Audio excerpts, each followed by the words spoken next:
Of recent, the Verydarkman went to UK, and immediately Verydarkman went to UK, he talked about how boring the UK is. He spoke about the fact that they are like robots, and then he continued the conversation about his sexual experience. And this has been one of the things that I've been observing about Verydarkman. I love him as a brother. I love for the fact that he can speak up what he thinks. But that does not change the fact that he only speaks the mind of the people, what people think. But Verydarkman does not study to talk to his people how they should be thinking, or what they should be saying and what they should be thinking, to create a revolution, to increase the consciousness of his people. Rather, he speaks about the observation and the experiences of his life. In my opinion, I do not call that an activist. Maybe he is. Maybe you can call that jealousy. Maybe you can say he's having he's having more than me, or he has more voice and people listen to him more. But in a country where you don't talk to your people based off what you've studied, you never talked about history, you never studied history, is not an intellect person that will make his people wiser. He only speaks about the experience, and the difference about intelligence in words and the idea of complaining as the people sees fit to their own perception of life makes me think about Nigerian youth. Like, what do we gravitate towards? When he talks about he went to meet a lady there and the lady was holding his genitalia and all of that, and is always proud to see it. I'm not saying there's anything wrong about you talking about your sexual experience, but it was never an African thing.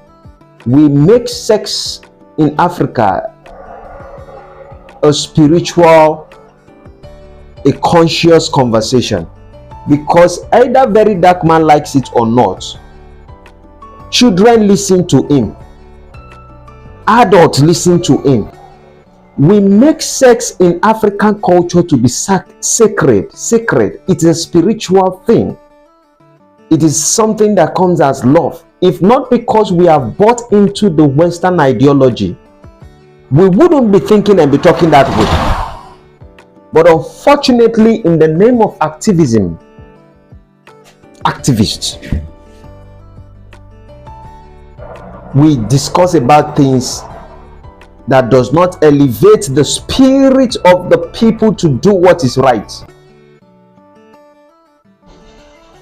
In my observation about him, he talks about things that just stir up continuous conflict, not continuous reasoning that can make the youth improve.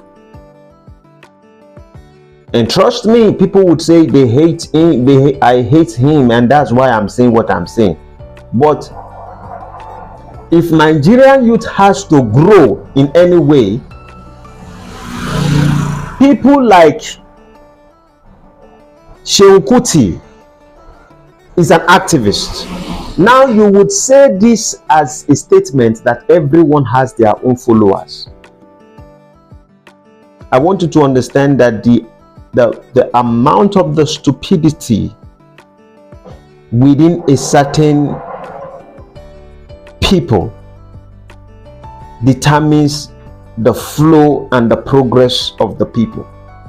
So if most people rather listen to a guy come online and say UK is bad, the girl was taking his genitalia and all of that, and he thinks they are robots, what is the message? What is the messenger actually saying? What is he inspiring unconsciously to the heart of the people? And I'm not using this only particular statement. He has said a lot of things on him whacking off. He has said all kinds of things in the past. So this is not the first one. And I think that there should be a body, a sensible body of people who can, at least when they find out that someone tends to be an activist, that they can in a way model the kind of things that you can, I don't want to use the words you can say or bring out to the public,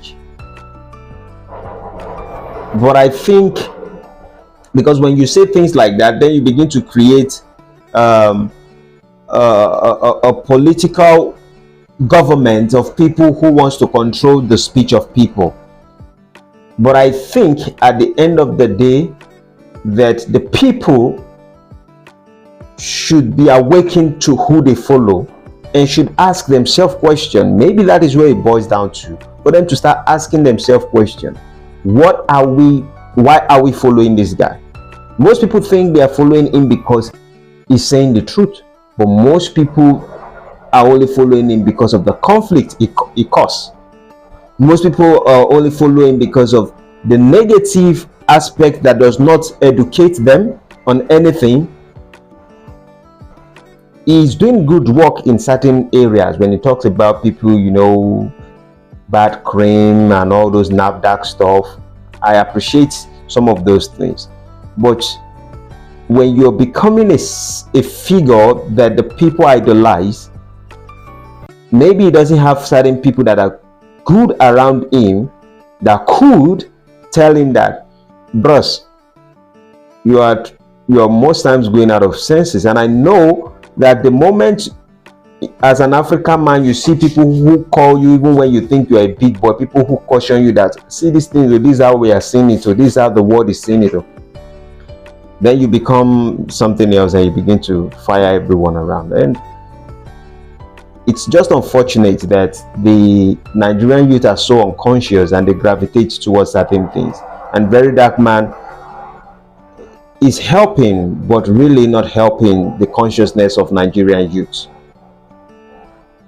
Please, I don't hate you, Verydarkman, but I wish you can study, you can read more in history and talk about the things that can raise the awareness, because Nigerian youth are sleeping. All these protests of them going out and out destroying things whenever they decide they want to protest, that is not what they call protests. But if you have a good voice that makes sense, and you're thinking and you're studying, reading, rather than you talking about your genitalias, you would know other things that you'll be able to address that are more important for the benefit of the country. Brother, I hope you don't see it as someone offending you. I hope you see it in a different perspective and take it with a good heart, peruse on it, reflect on it, and if it makes sense to you, follow it. And if you want to stuck to what you're doing, continue.